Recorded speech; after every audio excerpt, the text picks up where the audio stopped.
So, hi guys! Good evening! I'm back with another POV. So, ngayon guys, magbibigay lamang tayo ng point of view or usisain lamang natin itong sinasabi nila na di umano sa live selling kagabi. Of course, with Viancy and Rachel sa Velvet Box ay merong parinigan. Parinigan issue. Is this true? Pero syempre, bago ang lahat, don't forget to support and subscribe Kuya Val Santos Matubang at Idna Vlog Kalingap Rab at sa lahat ng Team Kalingap. Syempre guys, salamat sa support at pagmamahal nyo sa aming mga Kalingap reactor. So this is it. So nung nalaman ko, nakita ko yung post ng Velvet Box na yung dalawa na yan ay magkasama. Of course, masasabi mo talaga hashtag sold out.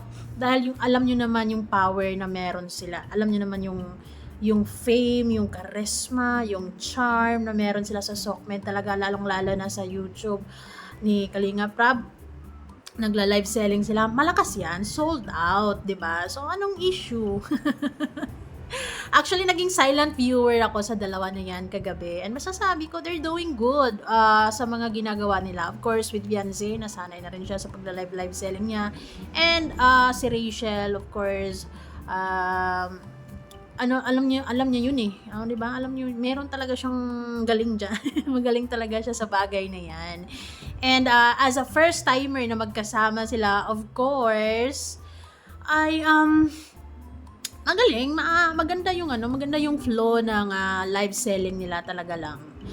Although may mga mabababaw yung utak, may mga fans na kinukumpara yung hitsura, di nila alam na beauty is in the eye of the beholder. And of course, they're both beautiful naman talaga, di ba? Maganda si Beyonce, maganda si Rachel. Yun. So, regardless mga itsura-itsura na yan, ano ba talaga ang issue? Di umano ay nagpaparinig nga ba silang Rachel sa mga bagay-bagay. May mga nababasa kasi ako na ang dalawang ito ay Team Sawi. Team Sawi or Team Moving On. Ay pambihira yan. Anyways, ang ganda ng unang pagsasama nila talaga, masasabi ko. Andun yung vibe, andun yung may jokes, may ang taas ng energy. Actually, it was my first time to see Beyonce na magaling siya. Kasi usually, the usual na nakikita ko kay Beyonce kapag nagla-live selling, mahina yung boses eh. Pero you know what? It doesn't matter. Kasi si Beyonce kasi, dahil sikat, kahit sabihin lang niya na, kahit hawakan lang niya ganun, mahina ang boses, may bibili, may magmamind, 'di ba? Pero kagabi iba yung energy, iba yung vibe, iba. And I like it, 'di ba? And yung na-sustain naman nila yun 3 hours, 'di ba? Hindi basta-basta yung 3 hours kang umupo diyan and magla-live selling.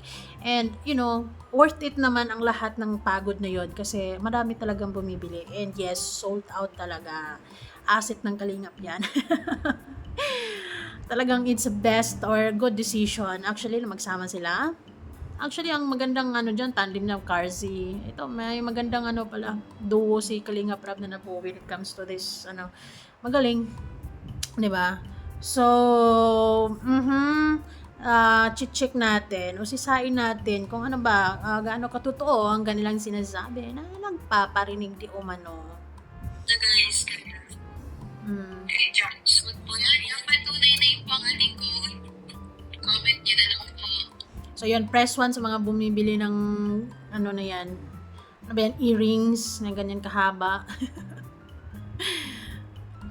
Comment down below. Sa mga gustong mag-avail ng JQ99.m. Comment lang po kayo dyan. J299. Yes. Actually, kapag manonood ka sa kanila, talagang mapapatingin ka na lang sa pagmumukha nila. Pareha-pareha silang maganda eh, 'di ba? So, thank you so much sa lahat ng mga sumusuporta talaga sa live selling na to. Kahit na hindi ka bumibili, basta andyan ka, nakatuto ka, it's a support already. Pero syempre, alam naman natin, hindi lahat may kakayanan. Ako nga minsan hindi pa ako pumili dyan. Mahal kasi. Ay, hindi naman. Medyo lang, affordable. But for me, it's not really, hindi siya, siya. Siguro kasi hindi lang ako mahilig din sa mga jewelries, 'di ba? Pero ang marami din akong may mga natatanggap na rin ako ng mga ganyan. Thank you so much sa mga Franjoy fans na talagang naalala nila ako. So, nakakatanggap na rin ako ng bracelet, earrings, quintas. Okay. Maganda po yung item. Though, hindi ko nga lang siya sinusuot. Kasi, hindi lang siguro kasi ako sanay. And para sa akin, sagabal.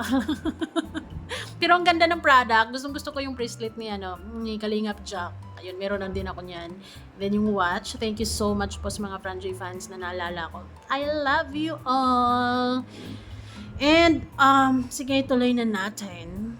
Social ka dyan. Yung 293 pesos. Yung manimili ito. Ganda yun. Yes, ikaw. Ginamit ko yun yan. Haba, no? Ganda yun. Ganda yun. 299 na lang yun. Diyan pa 299. 299 minus, hindi ko alam kung applicable ba yung yung VIP card nila, 'di ba, to all items, 'di ba? So minus 120. No, 'di ba? 100 mahigit na lang. Ang kasal, mukhang hindi, no? Ano naman yung pang-event naman yan. Pang-event. Pang-event. Pang pageant, pwede. Pag may mga party, pwede. Solid yan, matigas yan, no? Kaya nga, ang tigas. Pero solid siya, pero hindi siya yung Bagay kay Beyonce. hindi siya yung sobrang bigat na mapapilin na yung tayo. Hindi. Bigay siya, right? Bagay talaga. Solid yung ano niya. Ang ganda bagay kay Beyonce, guys. Yes, correct ka dyan lang ga. Bagay kay Beyonce. Bagay sa kanya. Tsaka di mo ramdam. Parang hindi naman doon na namin isip. Ito yon yung hindi mo ramdam. Kapag may pinagdadaanan ka, talaga, syempre, medyo, Hindi siya halong ramdam. Sorry, hindi halong. napatingin si Rachel kay Beyonce. Ramdam mo pa ba? So, I don't think it's bad or anong issue dyan na sinasabi. Di ba? Yung iba lang kasi medyo OA lang. Medyo sobra ka sensitive. Eh, ganun talaga. Mas okay ngayong meron silang ganung humor. 'Di ba? Na ano nila for first timer na magkasama sila and then parang andun yung meron silang ganung vibe. It's good, 'di ba? It's good. But it doesn't mean na talagang masama yon yung ganun kasi parang ang babaw nyo naman. Hindi ramdam yung sakit. Right. Hindi ramdam yung sakit. Yes, kasi may mga earrings kasi na mga mahaba kasi yan. So, pag mabigat, so ayun, mabigat. So, ano ba? Walang alam. Walang alam sa mga earrings, literal, pambira yan. Anyways, ayun na, wala akong nakita na issues na parinigan dyan. Yung iba lang, hindi maiwasan sa may ibang mga fans talaga. Na hindi naman nabago din yan sa Sokmed na may kanya-kanya silang manok talaga or bias and then hindi nila mapigilan yung sarili nila na ikumpara. Mahilig sa comparison. Ay, mas maganda si ganyan. Ay, mas maganda si ganyan. It doesn't matter. They're both beautiful and it's good to see both na meron silang ganyang vibe na masaya yung live selling. 'Di ba? Parang hindi nga sila inantok sa 3 hours na 'yon. Hindi na mabigat. Hindi na. Mamira yan. Hindi na mabigat. Guys, Ito yun.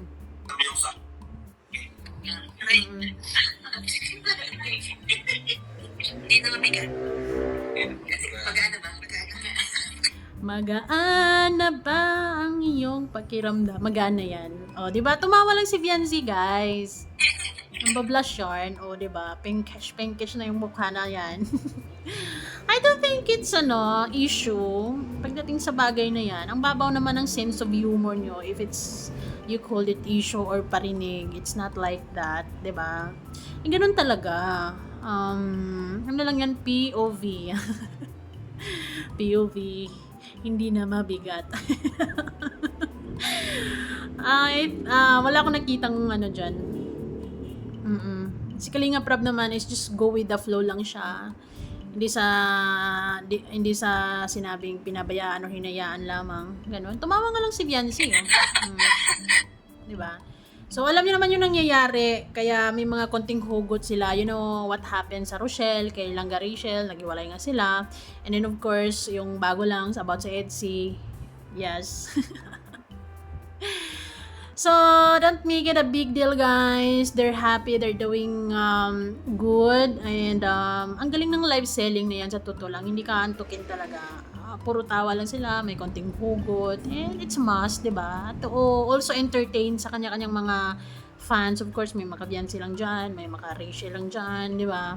And for me, kailangan nilang mag-live selling pa ulit para mas magiging BFF sila or mas maging closer sa isa't isa. And I think may vibe sila na magkasundo. So, ayan lamang guys. Ayun. Congratulations to both of them. Kasi yes, maganda yung live selling nila. Sold out. Of course, commission is waiving. Thank you and bye-bye. What do you think, guys? Anong, sa mga nakatutok sa live selling na yan, ano bang masasabi nyo? Okay ba silang magkasama? Di ba? Meron ba kayong favorite duo na isinasama nila dyan? Lalong-lalo na sa mga nakasama lately kay with Beyonce sa live selling. Bukod sa Carzy.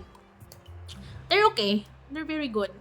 Di ba? So, that's it guys. Salamat.